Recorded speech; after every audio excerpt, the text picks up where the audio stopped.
इतिहास के पन्नों में कुछ नाम ऐसे दर्ज हैं जिनका असर हमारी रगों में बहता है। ऐसा ही एक नाम है डॉक्टर बाबा साहेब आम्बेडकर, एक व्यक्ति जिन्होंने अपने ज्ञान, संघर्ष और साहस से लाखों लोगों की जिंदगी बदली। लेकिन क्या आप जानते हैं कि उनका असली नाम क्या था? उनके आम्बेडकर बनने की कहानी क्या थी? और आखिर क्यों उन्हें धर्म परिवर्तन का रास्ता चुनना पड़ा?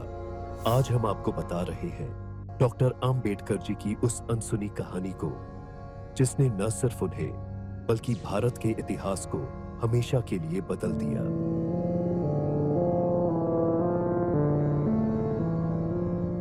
14 अप्रैल 1891 मध्य प्रदेश के महू नाम के एक छोटे से गांव में एक बालक का जन्म हुआ।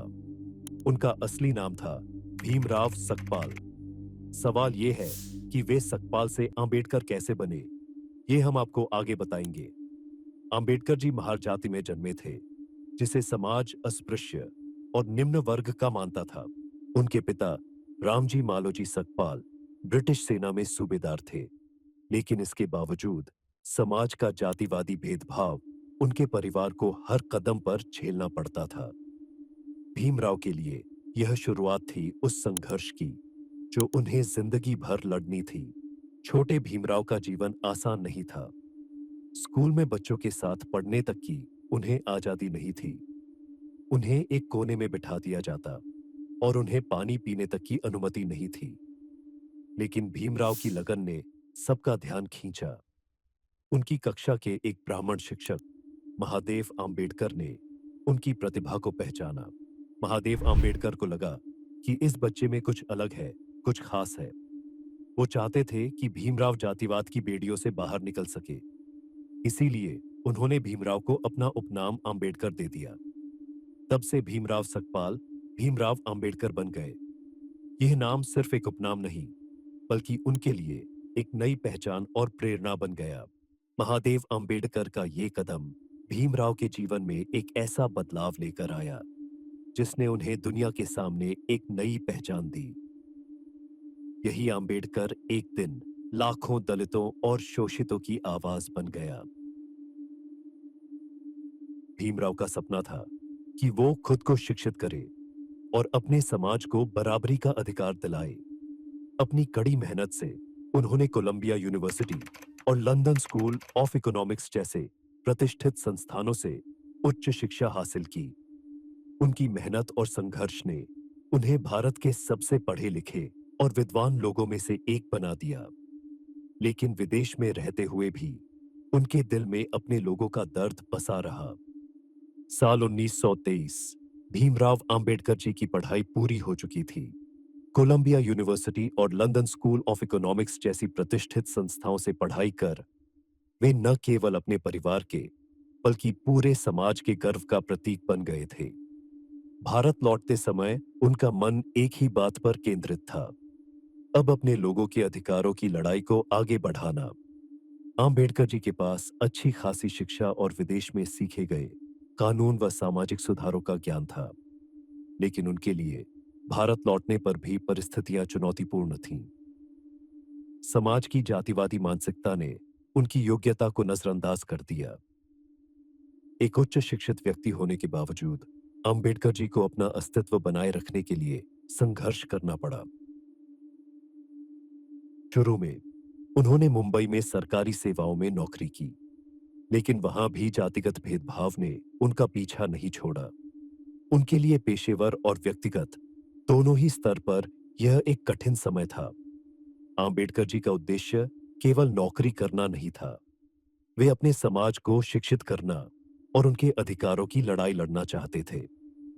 इसी उद्देश्य के साथ उन्होंने मुंबई में एक कॉलेज में प्रोफेसर के रूप में भी काम किया। उन्होंने छात्रों को न केवल पढ़ाया, बल्कि उन्हें समाज में बदलाव लाने की दिशा में भी प्रेरित किया। 1924 में अंबेडकर जी ने बहिष्कृत हितकारिणी सभा की स्थापना की। इस संगठन का मुख्य उद्देश्य था समाज के बहिष्कृत और अछूत माने जाने वाले वर्गों के लिए शिक्षा और उनके अधिकारों के लिए आवाज उठाना। बहिष्कृत हितकारिणी सभा ने दलितों की दुर्दशा के प्रति लोगों का ध्यान आकर्षित किया और उनके उत्थान के लिए एक सशक्त मंच प्रदान किया। आम्बेडकर जी ने अपने विचारों को लोगों तक पहुंचाने के लिए 1920 में मूक नायक नामक एक अखबार की शुरुआत की। इस अखबार के माध्यम से उन्होंने समाज में व्याप्त जातिवाद, असमानता और अन्याय के खिलाफ आवाज उठाई। मूकनायक ने न केवल दलितों को एक मंच दिया, बल्कि समाज के हर वर्ग में चेतना जगाने का काम किया। मूकनायक के लेख दलितों के अधिकारों के लिए आग की तरह फैलने लगे। इस अखबार ने समाज के बहिष्कृत वर्गों को यह महसूस कराया कि वे अकेले नहीं हैं और उनका भी समाज में सम्मान का स्थान होना चाहिए। भीमराव अंबेडकर जी ने 1927 में महाड़ में छवदार तालाब सत्याग्रह का नेतृत्व किया। यह आंदोलन दलितों के लिए पानी के अधिकारों के लिए था।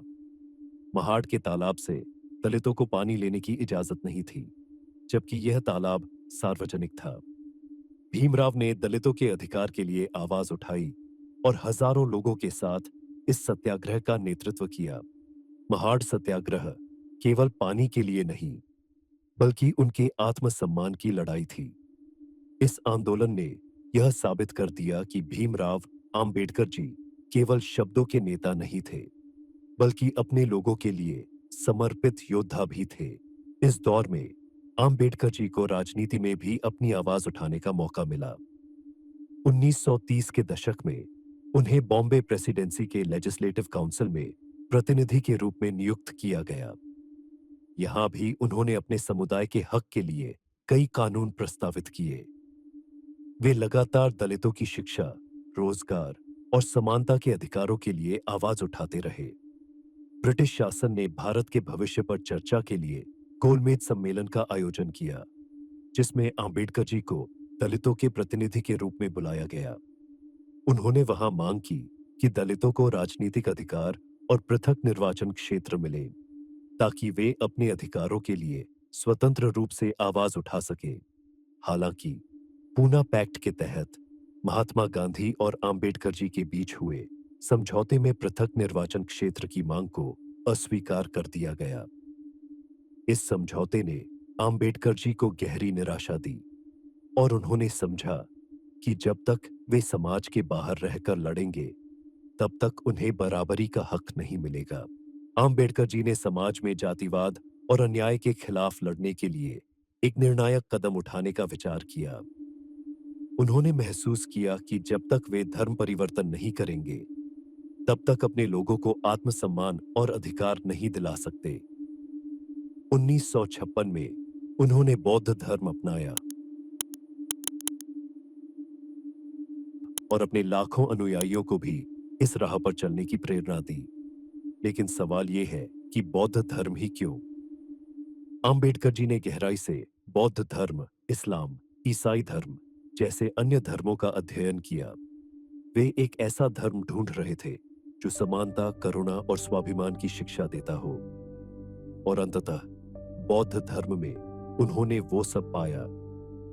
नागपुर में लाखों दलितों ने उनके साथ बौद्ध धर्म ग्रहण किया। इस परिवर्तन ने केवल धर्म बदला नहीं, बल्कि समाज में एक नई चेतना और आत्मसम्मान की लहर पैदा की। अंबेडकर जी ने कहा था, मैं हिंदू धर्म में पैदा हुआ, यह मेरे हाथ में नहीं था, लेकिन हिंदू धर्म में मरूंगा नहीं, यह मेरे हाथ में है।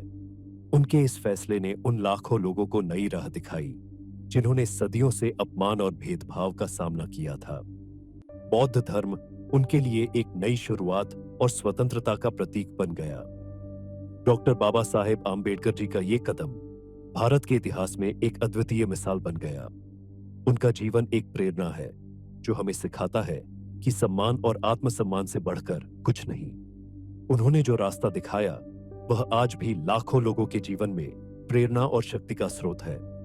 अंबेडकर जी का संघर्ष, उनका ज्ञान और उनका धर्म परिवर्तन, ये सब हमें यह सिखाते हैं कि सही के लिए खड़ा होना कभी आसान नहीं होता, परंतु यही असली संघर्ष की पहचान है।